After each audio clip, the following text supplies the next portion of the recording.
లోకంలో చాలామంది క్రైస్తవులు అయిన మనము భక్తి చేస్తున్నామని చెప్పుకుంటాం. ఆ భక్తిలో కూడా ఉపవాసం అనే దాన్ని మ్యాండేటరీగా చేసేవాళ్ళు చాలామంది ఉన్నారు. అంటే తప్పనిసరి భక్తి చేస్తున్నావంటే నువ్వు ఉపవాసం చేయాల్సిందే, ఉండాల్సిందే అనేవాళ్ళు చాలామంది ఉన్నారు. పాత నిబంధనలో దేవుడు ఈ ఉపవాసాన్ని తప్పనిసరిగా ఒక ఆజ్ఞలాగా పెట్టాడు. వాళ్ళకు ఉపవాస కోడికలు ఉండేవి ప్రత్యేకంగా. ఉపవాస దినాన్ని ప్రతిష్ఠించేవాళ్ళు వాళ్ళు ప్రత్యేకంగా. కానీ కొత్త నిబంధనకు వచ్చిన తర్వాత యేసుక్రీస్తు ఉపవాసాన్ని మ్యాండేటరీ అనే మాట చేయలేదు. కానీ అంతకు మునుపున్న శాస్త్రులు, పరిసయ్యులు వీళ్ళందరూ కూడా ఉపవాస దినాన్ని టంచనగా పాటించేవాళ్ళు. వారానికి 2 సార్లు ఉపవాసం ఉండేవాళ్ళు. అది చేస్తేనే, లేకపోతే భక్తి లేదు, గిక్తి లేదు అనేవాళ్ళు. అట్లాగా ఉపవాసాన్ని అట్లాగా వాళ్ళు చేశారు. అది ఒక ఆచారం, అది చేయకపోతే మహాపాపం అన్నట్లుగా వాళ్ళు చూశారు. ఇదే విషయాన్ని యేసు ప్రభు ముందు కూడా ప్రస్తావించారు. జరుగుతుంది ఏంటంటే, యేసు ప్రభు దగ్గర శిష్యులు ఉన్నారు, 12 మంది శిష్యులు. ఆ శిష్యులు ఎప్పుడు కూడా ఉపవాసం చేసినట్టు లేరు. అందరూ ఉపవాసం చేస్తున్నారు కానీ శిష్యులు ఉపవాసం చేయట్లా. యేసు ప్రభు దగ్గరికి వచ్చి అడిగారు విషయాన్ని, ఏంటయ్యా మేమున్నాం, ఉపవాసం చేస్తున్నాం. యోహాను శిష్యులు కూడా ఉన్నారు, వాళ్ళు ఉపవాసం చేస్తున్నారు. నీ శిష్యులు ఏంటి అసలు ఉపవాసం చేయట్లేదేంటి, ఏంటి కారణం ఏంటి అని అడిగితే యేసు ప్రభు అంటున్నాడు, ఏమని, ఏమయ్యా పెళ్లి కుమారుడు ఉన్నాడా? పెళ్లి కుమారుడు ఇంటి వాళ్ళు, పెళ్లి కుమారుడు స్నేహితులు, బంధువులు వీళ్ళందరూ ఉన్నారా? పెళ్లి కుమారుడు ఉన్నంత కాలం, అంటే తమతో కూడా ఉన్నంత కాలం పెండ్లి ఇంటి వాళ్ళు ఉపవాసం చేస్తారా? ఏడుస్తారా? ఏడవరు కదా. మరి వాళ్ళు ఎప్పుడు ఏడుస్తారు, వాళ్ళు ఎప్పుడు ఉపవాసం ఉంటారు? పెళ్లి కుమారుడు వారి దగ్గర నుంచి కొనిపోబడే దినములు వస్తాయి. అప్పుడు పెళ్లి కుమారుడు మా దగ్గర లేడే అని బాధతో దుఃఖపడతారు, ఏడుస్తారు, ఉపవాసం చేస్తారు. ఇది అని చెప్పాడు. మీకు అర్థమైందా? యేసుక్రీస్తు ఉపవాసం చెయ్యాలి అని ఎప్పుడు ఆయన చెప్పలేదు, చెయ్యండి అని కూడా చెప్పలేదు. కానీ ఎప్పుడైనా సరే ఉపవాసం చేయాల్సి వస్తే ఎట్లాంటి సమయంలో చేయాలి, ఎప్పుడు చేయాలి అనేది స్పష్టంగా ఇక్కడ రాయబడి ఉంది.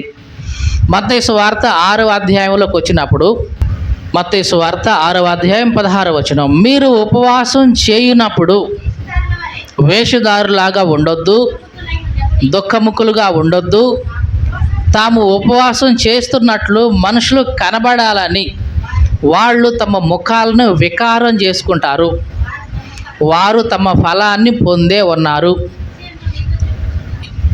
తర్వాత మాట, ఉపవాసం చేస్తున్నట్లు మనుషులకు కనబడాలని కాకుండా రహస్యమందున్న నీ దేవునికే కనబడాలని నీ ఉపవాసం చేస్తూ ఉన్నప్పుడు నీ తల అంటుకో, నీ ముఖం కడుక్కో, అప్పుడు రహస్యమందు చూచే నీ తండ్రి నీకు ప్రతిఫలం ఇస్తాడు.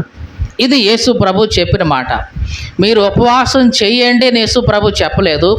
కానీ ఒకవేళ ఎప్పుడైనా మీరు ఉపవాసం చేద్దామనుకుంటే, అలా ఉండేటప్పుడు ఇదిగో ఇట్లా చేయండి అని యేసు ప్రభు చెప్పాడు. అంటే మీరు ఉపవాసం చేస్తున్నట్లు దుఃఖముఖులుగా ఉండమాకండి. ఏంటమ్మా ఎట్లా ఉన్నావు ఈరోజు, ముఖం అంతా ఏంది ఎట్లుంది అంటే, ఉపవాసం అమ్మ అని ఇట్లాగా మనుషులు కనబడే విధంగా మీ ముఖాలని వికారం చేసుకోవద్దు. ముఖం శుభ్రంగా కడుక్కోండి, ఫ్రెష్గానే ఉండండి. నీవు ఉపవాసం చేసేది మనుషులకు కనబడాలని కాదు, నీ దేవునికే కనబడాలి అనే ఉద్దేశంతో నువ్వు ఉపవాసం ఉండు. మనుషులకు కనబడాలి అనే ఉద్దేశంతో నువ్వు ఉపవాసం ఉన్నావనుకో, దేవుని దగ్గర నుంచి నీకేమీ రాదు, మనుషుల దగ్గర నుంచి నువ్వు మెప్పు పొందుతావు అంతే. చూసివమ్మ పలానా వ్యక్తి భలే ఉపవాసం ఉంటున్నాడు, పలానా వ్యక్తి బాగా ఉపవాసం ఉంటుంది అని వాళ్ళు అనుకుంటారు. అనుకోవాలనే నీ ముఖాన్ని నువ్వు వికారం చేసుకున్నావు అన్నమాట. వాళ్ళు అనుకున్నారు, నువ్వు ఆశించింది వచ్చేసింది. వాళ్ళు అనుకోవాలనే కదా నువ్వు ముఖం వికారం చేసుకుంది. దానికి దేనికి సరిపోయింది. దేవుని దగ్గర నుంచి నీకేమీ రాదు. మరి దేవుని దగ్గర నుంచి నీకు ప్రతిఫలం రావాలంటే నీ ముఖం ఎప్పుడూ ఫ్రెష్గానే ఉండాలి, అవసరమైతే అప్పుడప్పుడు ముఖం కడుక్కుంటూనే ఉండాలి శుభ్రంగా. ముఖం వికారం చేసుకోకూడదు. మనుషులకు కనబడాలి అనే ఉద్దేశం నీ హృదయంలో ఉండకూడదు. రహస్యమందున్న దేవునికి మాత్రమే నేను కనబడాలి అనే ఉద్దేశం నీ హృదయంలో ఉండాలి. ఇక ఇప్పుడు ఎప్పుడు చేయాలి అని యేసుక్రీస్తు ఇక్కడ చెప్పలేదు. మత్తయి సువార్త 6వ అధ్యాయం 16వ వచనంలో మీరు ఉపవాసం చేస్తున్నట్లయితే ఇదిగో ఇట్లా చేయండి అన్నాడు తప్ప ఎట్లాగా మీరు ఉపవాసం చేయాలి అనలేదు. ఎప్పుడు చేయాలి అనే మాట యేసు ప్రభు అనలేదు. కానీ ఇక్కడ పరిసయ్యులు, శాస్త్రులు వీళ్ళందరూ వచ్చి అడుగుతున్నారు యేసు ప్రభువుని, ఏంటి మేమందరం ఉపవాసం చేస్తున్నాం, యోహాను శిష్యులు ఉపవాసం చేస్తున్నారు, నీ శిష్యులు ఉపవాసం చేయట్లేదు, ఏంటి కారణం అంటే అప్పుడు చెప్తున్నాడు యేసు ప్రభు. యేసు ప్రభు చెప్పిన ఈ మాటలో ఒక మనిషి, ఒక క్రైస్తవుడు ఎప్పుడు ఉపవాసం చేయాలి అనేది స్పష్టంగా చెప్తున్నాడు. చదువుదాం ఇప్పుడు మళ్ళీ అవే మాటలు. మత్తయి సువార్త 9వ అధ్యాయం 15వ వచనం. పెండ్లి కుమారుడు తమతో కూడా ఉండే కాలంలో పెండ్లి ఇంటి వాళ్ళు దుఃఖపడగలరా అంటే దుఃఖపడరు, ఉపవాసం చేయరు. మరి వాళ్ళు ఉపవాసం ఎప్పుడు చేస్తారు? పెండ్లి కుమారుడు తమతో కూడా ఉండకుండా కొనుపోబడిన దినములు వచ్చినప్పుడు వాళ్ళు ఉపవాసం చేస్తారు. ఇది ఉపవాసం చేయాల్సిన పద్ధతి, ఉపవాసం చేయాల్సిన విధానం. ఎప్పుడు చేయాలి? సమయాలు దేవుడు చెప్పలేదు. ఉదయమా, సాయంత్రమా, మధ్యాహ్నమా, ఈ సమయాలు దేవుడు చెప్పలేదు. కానీ ఎటువంటి పరిస్థితుల్లో ఉపవాసం చేయాలో యేసుక్రీస్తు ఇక్కడ స్పష్టంగా చెప్తున్నాడు. ఎప్పుడు? పెండ్లి కుమారుడు వారి దగ్గర నుంచి కొనుపోబడినప్పుడు వాళ్ళు ఉపవాసం చేయాలి. పెండ్లి కుమారుడు తమతో కూడా ఉన్నాడు అనుకున్నప్పుడు ఇక వాళ్ళు ఉపవాసం చేయనక్కర్లేదు. నీకు అర్థమైందా ఈ మాట? క్రైస్తవుడిగా నీ జీవితంలో దేవుడు నీకు తోడుగా ఉన్నాడు, ఉంటాడు. ఆ నమ్మకం నీకున్నంత కాలం నీ ఉపవాసాన్ని గురించి ఎప్పుడూ ఆలోచించాల్సిన పని లేదు. ఎప్పుడైతే నీలో అపనమ్మకం కలిగిందో, దేవుడు నాకు తోడుగా లేడేమో, దేవుడు నాకు తోడుగా లేడేమో, నేను దేవునికి సమీపంగా లేనేమో అని నీకు అనిపిస్తే, అంటే పెండ్లి కుమారుడు నీతో కూడా లేడు అని నీకు అనిపించినప్పుడు తప్పనిసరిగా నువ్వు ఉపవాసం చేసి తీరాలి. ఎందుకు? పెండ్లి కుమారుడిని నీతో పాటు తెచ్చుకోవడానికి. పెండ్లి కుమారుడు నీతో పాటే ఉన్నాడు, ఆయన నీ మాటలు వింటున్నాడు, నీతో పాటే కలిసి నివసిస్తున్నాడు, ఆయనతో నీవు సహవాసం చేస్తున్నావన్న ఈ స్పృహ నీకున్నప్పుడు ఇక ఉపవాసాన్ని గురించిన మాటే లేదు. మీకు అర్థమైందా? పెండ్లి కుమారుడు నీతో ఉన్నాడా లేదా అనేది ఇదిగో నీ ఆత్మీయ జీవితాన్ని బట్టి నీకే అర్థమవుతుంది. నీతో దేవుడు ఉన్నాడు అనే గ్రహింపు నీకుంటే ఇక ఉపవాసాన్ని గురించిన ఆలోచన లేదు. నీతో దేవుడు లేడు, నేను దేవునికి దూరంగా ఉన్నాను అని ఎప్పుడైతే నీ మనస్సాక్షి, నీ ఆత్మీయ జీవితం నీకు స్పష్టంగా చెప్తుందో అప్పుడు నీవు ఉపవాసం ఉండాలి. ఎందుకు? నీతో దేవుడు లేడు కాబట్టి. ఆ దేవుణ్ణి మరలా ఉపవాసం చేసి ప్రార్థన చేసి, నాయనా నాకు తోడుండు దేవా, నాతో ఉండు నాయనా అని నువ్వు ఆయన నీతో కలుపుకోవడం కోసం నీవు తప్పనిసరిగా ఉపవాసం ఉండాలి. ఇది చాలామంది అంగీకరించరు. ఇదేంటండి, భక్తి చేస్తున్నామంటే ఉపవాసం చేయాల్సిందే, ఉపవాస ప్రార్థన చేయాల్సిందే అంతే అనేవాళ్ళు ఉంటారు. అందుకనే యేసుక్రీస్తు తర్వాత మాటలు కూడా చిన్నగా చెప్తున్నాడు. ఏమని చెప్తున్నాడు? ఎవడు కూడా, జాగ్రత్తగా వినండి, ఎవడు కూడా పాత బట్టకు క్రొత్త బట్ట మాసిక వేయడు. వేస్తే ఏమవుద్ది? ఆ మాసిక ఆ బట్టను వెలితిపరుస్తూ ఉంటుంది, చినుగు బాగా ఎక్కువైపోతూ ఉంటుంది. ఇది ఒక ఉపమానం యేసుక్రీస్తు చెప్పింది. మళ్ళీ ఇట్లాంటిదే ఇంకొకటి కూడా యేసుక్రీస్తు చెప్తున్నాడు.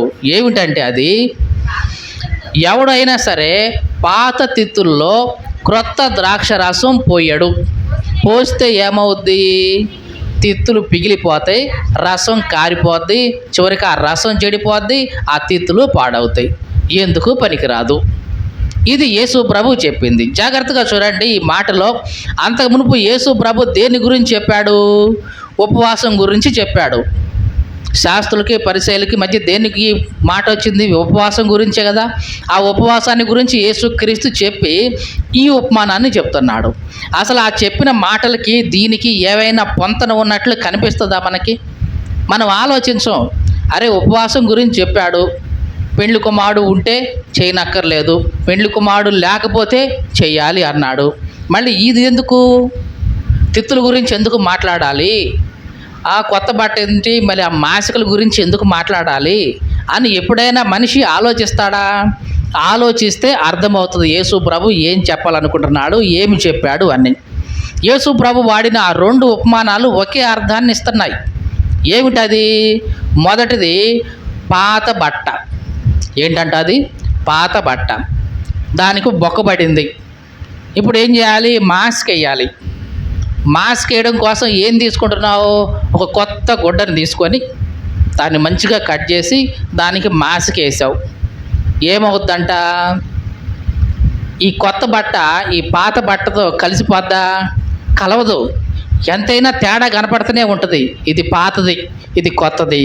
మాసిక ఎగ్జాక్ట్గా కనపడుతూనే ఉంటుంది. ఈ బట్టను ఏం చేస్తుంది? అది వెలితి పరుస్తూ ఉంటుంది. అంతేకాదు, చినుకు మరీ ఎక్కువైపోతూ ఉంటుంది. ఎందుకంటే ఇది కుంచుకుపోయే మనస్తత్వం ఉంటుంది కొత్త బట్టకి. పాత బట్టకి ఎట్లాగో అది కుంచుకొని పోదు, ఊరికే చినిగి ఎక్కువైపోతూ ఉంటుంది. అంటే పాత బట్టే, కొత్త గుడ్డే. ఇది అది కలవదు అని యేసు ప్రభు చెప్పాడు. ఇదే ఉపమానం తిత్తుల గురించి కూడా. దేని గురించి? తిత్తులు. పాత తిత్తి, కొత్త తిత్తి. తిత్తులు అంటే ఇప్పుడంటే మనకు తెలియదు, కానీ పాత రోజుల్లో నీళ్ళ తిత్తులు కూడా ఉండేవి. తోలుతో తయారు చేసేవాళ్ళు. వాటిని నీళ్లు పోసి నింపేస్తే చల్లదనం ఇచ్చేవి. అంతకు మునుపు పూర్వపు రోజుల్లో ఈ ద్రాక్ష రసాన్ని కూడా ఎట్లాగా తిత్తుల్లో నిల్వ చేసేవాళ్ళు. ఈ తిత్తుల్ని ఎట్లా తయారు చేసేవాళ్ళు అంటే ఒక చర్మపు తోలుతో తయారు చేసేవాళ్ళు. ఒక జంతువు యొక్క చర్మం తీసుకొని దాన్ని శుభ్రంగా దాని మీద ఉన్న రోమాలన్నీ తీసివేసి దాన్ని ఒక సంచిలాగా కుట్టి తయారు చేసేవాళ్ళు. ఆ సంచిలో ద్రాక్ష రసం పోస్తే ఏమవుతుందంటే, క్రొత్త ద్రాక్ష రసం పోస్తే క్రొత్త ద్రాక్ష రసానికి పులిసిపోయే మనస్తత్వం ఉంటుంది. ఫెర్మెంటేషన్ జరుగుతుంది. ఎప్పుడైతే అది పులిసిపోతుందో, పులుస్తున్నప్పుడు పొంగుతూ ఉంటుంది. మనకు బాగా తెలుసు, ఇళ్లలో ప్రతి వారం మనం అట్లు వేస్తున్నప్పుడు ఉన్న పిండి ఏమవుతుంది? పులిసిపోయినప్పుడు అది కొంచెం అట్లా ఉబ్బిపోతూ ఉంటుంది, అంటే స్ప్రెడ్ అయిపోతూ ఉంటుంది. అలాగే ద్రాక్ష రసం కూడా తిత్తులో పోసినప్పుడు ద్రాక్ష రసానికి ఉన్న లక్షణం ఏంటంటే అది పులిసిపోతూ ఉంటుంది, అంటే ఫెర్మెంటేషన్ జరుగుతూ ఉంటుంది, ఉబ్బిపోతూ ఉంటుంది. అలాగా స్ప్రెడ్ అవుతూ ఉంటుంది, ఉబ్బుతూ ఉంటుంది. అలా ఉబ్బేటప్పుడు ఈ సంచి కూడా కొత్తదైతే కనుక, సంచి కూడా కొత్తదైతే దీంతో పాటు అది కూడా సాగుతూ ఉంటుంది.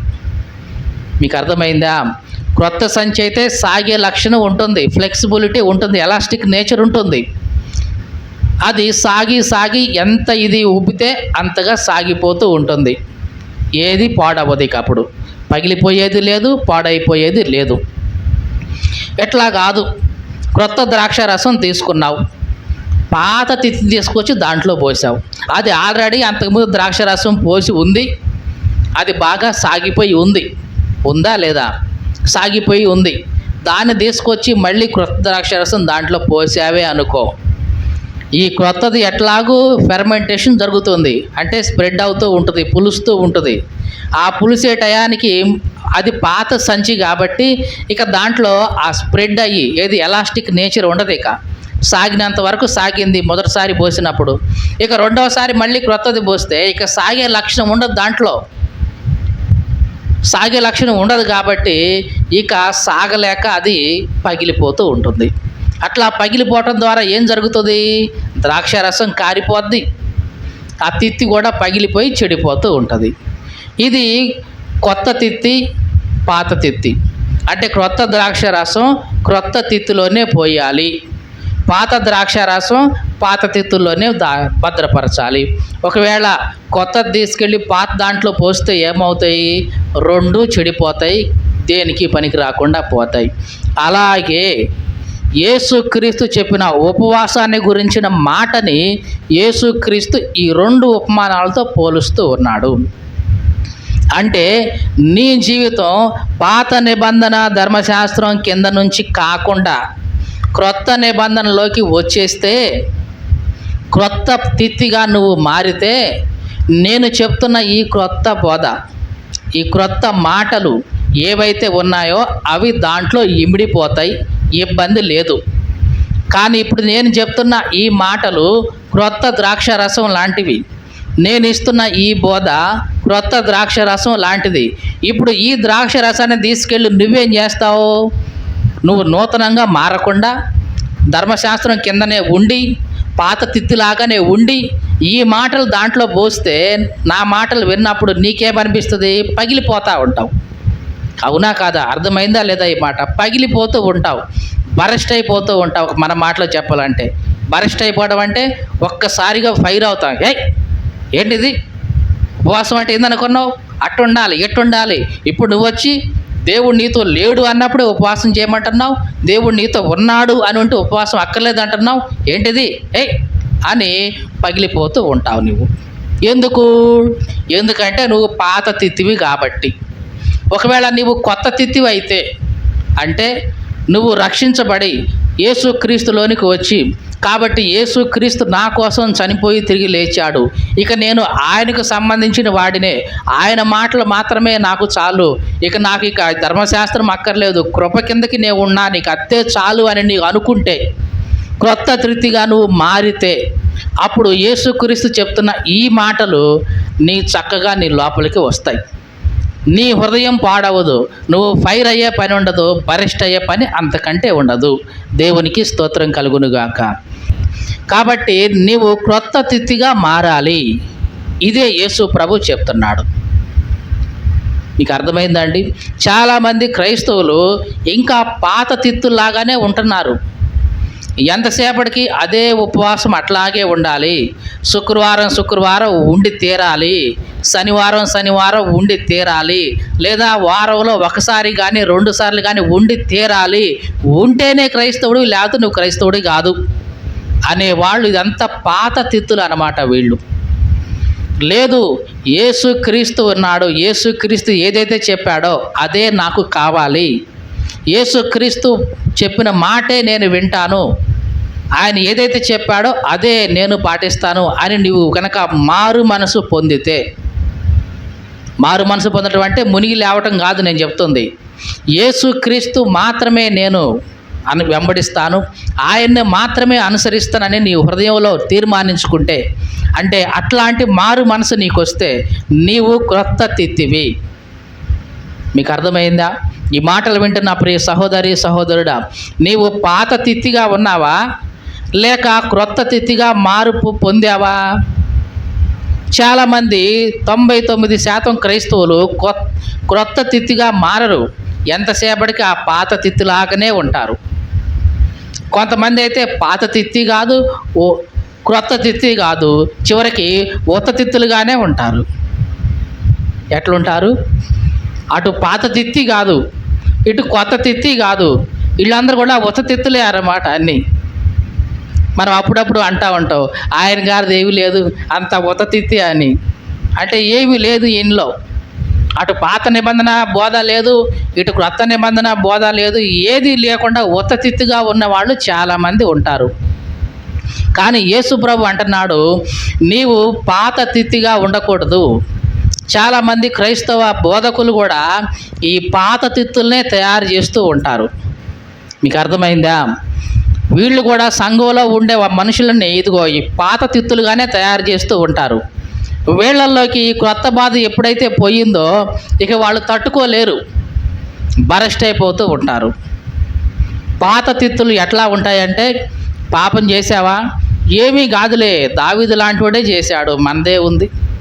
పాపం తప్పు చేసావా, ఏమీ కాదులే, అబ్రహాం లాంటివాడే 2 భార్యలను చేసుకున్నాడు, అది కూడా ముసలితనంలో, మనదేముంది, మనల్ని గొప్పవాడవా ఏంటి అని ఇట్లాగా సమర్థించుకునే ఆ మనస్తత్వం అంతా కూడా పాత తిత్తి.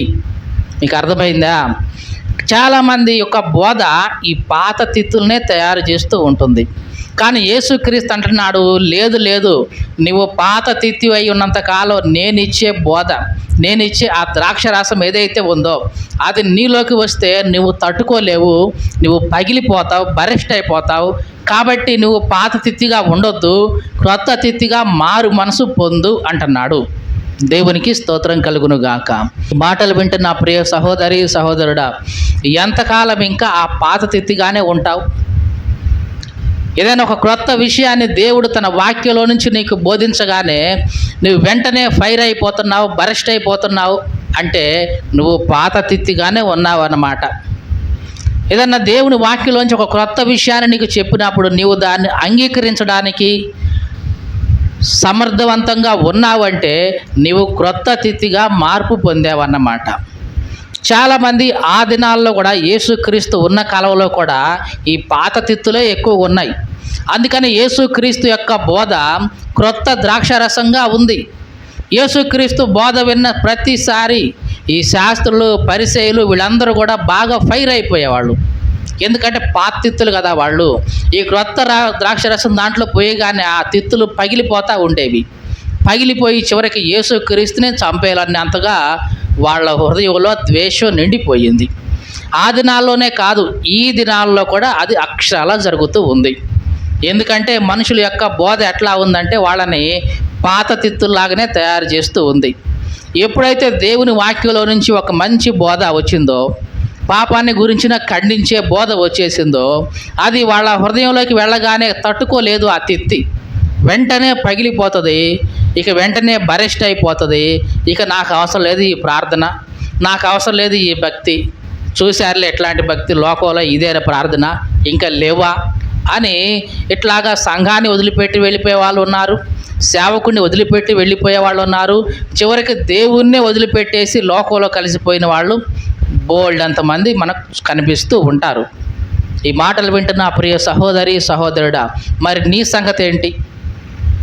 ఏదైనా ఒక బోధ నీ మనసుకు వినబడినప్పుడు, ఒకవేళ దేవుని వాక్యం నిన్ను గద్దించినప్పుడు, నీలో ఉన్న లోపాన్ని కానీ నీలో ఉన్న తప్పును కానీ చూపించినప్పుడు దాన్ని సరి చేసుకున్నావా? అది నిజంగా నీవు క్రొత్త తిత్తిగా ఉన్నావు అన్నమాట. దాన్ని సరి చేసుకోవడానికి బదులు ఆ చెప్పిన వాళ్ళ మీదే ఫైర్ అయ్యి నువ్వు మాట్లాడుతున్నావంటే నీవు పాత తిత్తిగానే ఉన్నావన్నమాట. ఒకసారి ఒక సంఘానికి ఒక కొత్తగా పాస్టర్ గారు వచ్చాడంట. ఈయన మంచి బోధకుడండి అని ఆయన నియమించుకున్నారంట ఈ సంఘస్థులందరూ కలిసి. ఈ పాస్టర్ గారు వచ్చాడు, ఆ రోజు మంచిగా వాక్యం చెప్పాడు. ఆ వాక్యం చెప్తూ ఏవయ్యా, దేవుడు నిన్ను ప్రేమిస్తున్నాడు, యోహాను 3:16 అని కోడ్ చేసి చెప్పాడు.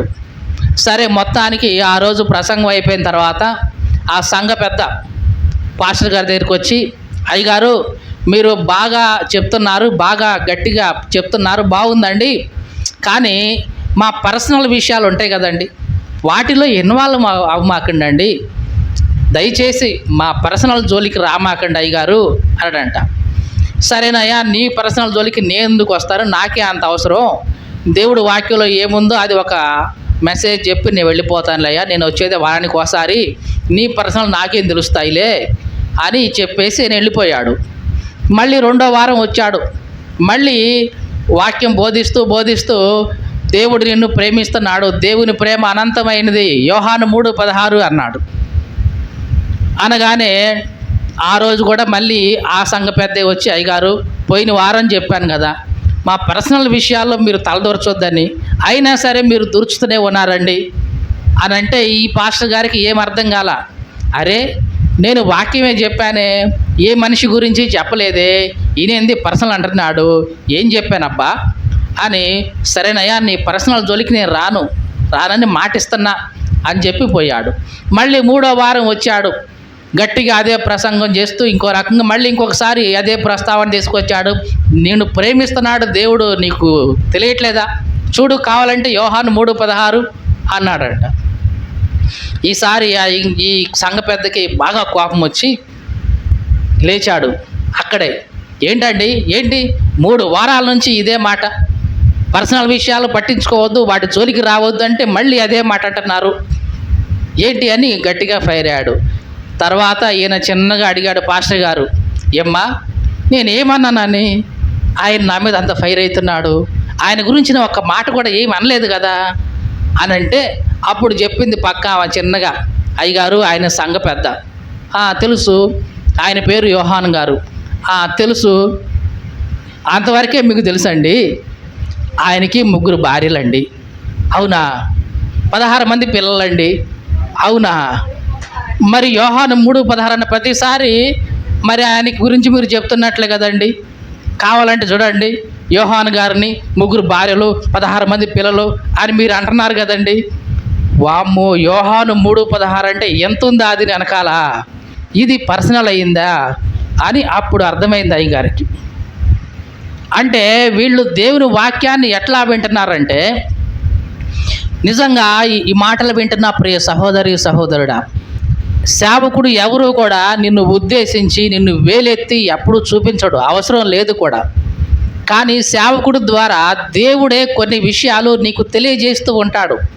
అది నీ వ్యక్తిగతంగానో మనస్సాక్షిపరంగానో దేవుడు చెప్తూ ఉంటాడు.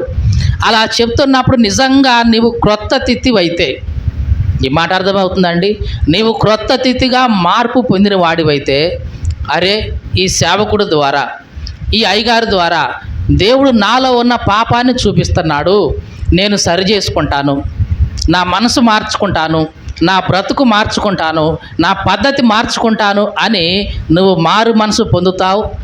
మళ్ళీ నువ్వు సరి చేసుకుంటావు.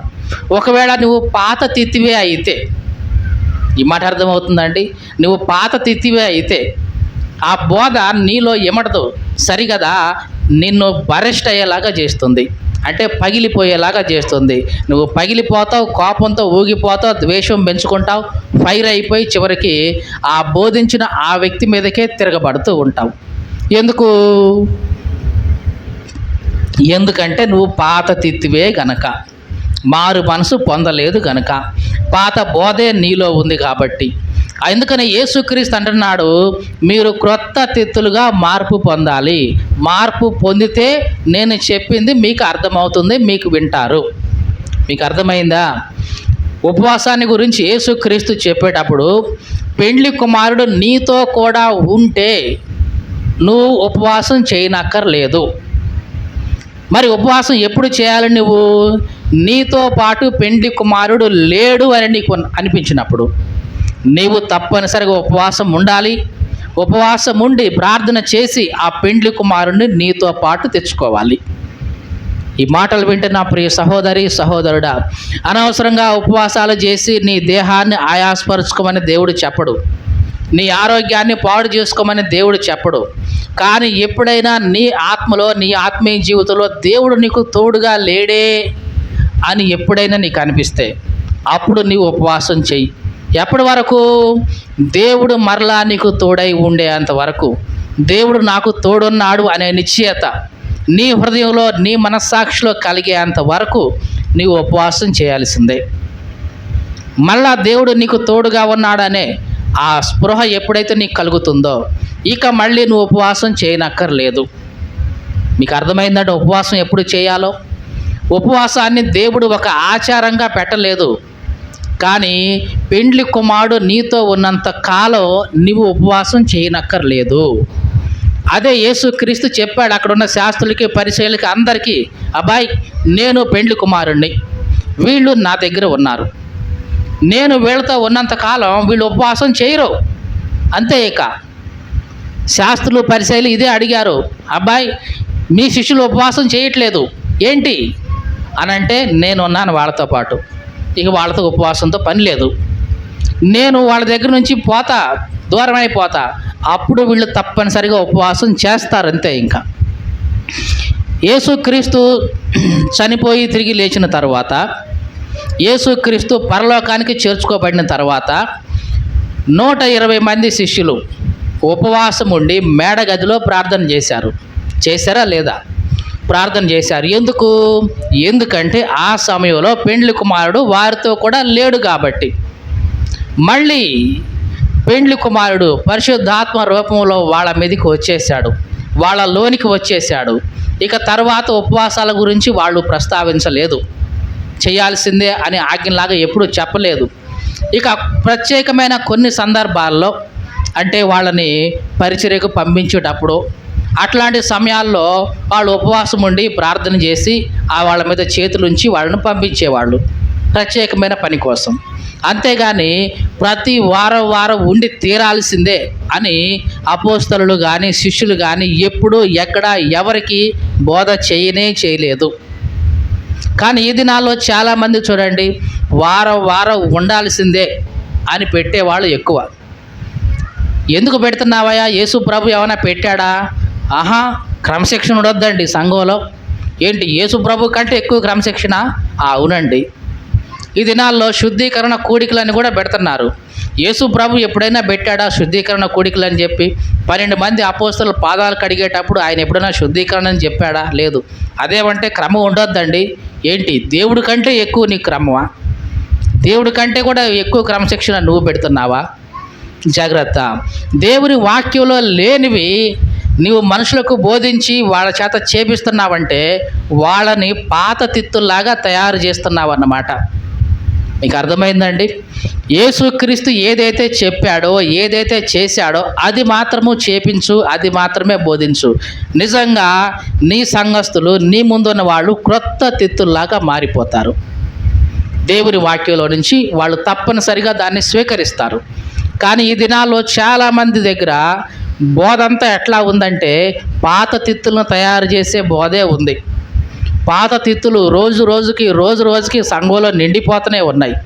ఇట్లాంటి పాత తిత్తుల్లో యేసుక్రీస్తు యొక్క బోధ వాళ్ళలో పోయిగానే ఇక వాడి ఉండట్లేదు, పిగిలిపోతూ ఉన్నాయి. ఎట్లా పిగిలిపోతాయి అంటే వారానికి ఒకటి, నెలకు 5-6 పిగిలిపోతాయి. ఒక నెల గట్టిగా వస్తారు, తర్వాత రారు. 2 నెలలు వస్తారు, తర్వాత రారు. ఎందుకంటే క్రొత్త ద్రాక్షారసం పడింది, తట్టుకోలేకపోతున్నాయి. ఆ తిత్తులు పగిలిపోతా ఉన్నాయి. ఈ అయ్యగారేంటి ఇట్లా చెప్తున్నాడు, ఈ అయ్యగారేంటి మా గురించి చెప్తున్నట్టున్నాడే అని పిగిలిపోయి ఆ తిత్తులు పనికి రాకుండా పోతాయి. అప్పుడు నువ్వు వేసిన ద్రాక్షారసం కూడా వేస్ట్ అయిపోద్ది, ఆ తిత్తులు కూడా పాడైపోతాయి. 2 కూడా పనికి రాకుండా పోతాయి. జాగ్రత్త. ఈ మాటలు వింటున్న ప్రియ సహోదరి సహోదరుడా, మరి నీ సంగతి ఎట్లా ఉంది? యేసుక్రీస్తు చెప్పిన ఈ పాత బట్ట కొత్త గుడ్డ మాసిక, పాత తిత్తి కొత్త తిత్తి, ఈ ఉపమానం ఊరికే చెప్పల ఆయన. చాలామందికి ఇది అర్థం కాదు. యేసుక్రీస్తు ఉపవాసం గురించి చెప్పుకుంటూ వచ్చి ఇదేంటి పాత బట్ట కొత్త గుడ్డ అని చెప్తుంటాడు, పాత తిత్తి కొత్త తిత్తి అంటాడేంటి అని చాలామంది ఆలోచించరు. యేసుక్రీస్తు చెప్పిన ప్రతి దానికి ఆ తర్వాత మాట తప్పనిసరిగా కనెక్షన్ ఉండి తీరుతుంది. మీకు అర్థమైందండి ఈ మాట? కనెక్షన్ లేకుండా ఇప్పుడు ఆ మాట చెప్పి సందర్భం సైతం ఏమి లేకుండా మళ్ళీ వేరే సందర్భంలోకి పోయి చెప్పేవాడు కాదు ఆయన. పైగా ఇప్పుడు చదువుకున్న మాటలన్నీ కూడా ఒక పారాగ్రాఫ్లోనే ఉంటాయి. మీరు బైబిల్ చదివి చూడండి, ఒక పారాగ్రాఫ్లోనే ఉంటాయి. కంటెంట్ ఒకటే, దాన్ని అర్థం చేసుకోవటానికి చేత కావట్లేదు అంతే. ఇంకా పాత బట్ట అంటే ధర్మశాస్త్ర ప్రకారం బోధించబడుతున్న ఆ బోధ, క్రొత్త గుడ్డ అంటే యేసుక్రీస్తు యొక్క నూతనమైన బోధ.